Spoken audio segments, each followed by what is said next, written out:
You ask Tiger to solve. This deals with linear equations with one unknown. The final result is s equals -9. Let's solve it step by step. Simplify the expression. Group like terms. Simplify the arithmetic. Group all s terms on the left side of the equation. Add 13s to both sides. Group like terms. Simplify the arithmetic. Group like terms.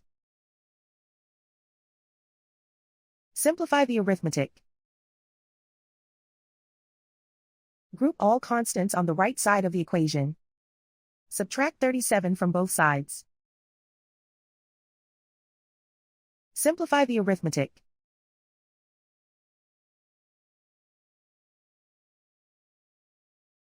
Isolate the s. Divide both sides by 5. Simplify the fraction. Find the greatest common factor of the numerator and denominator. Factor out and cancel the greatest common factor.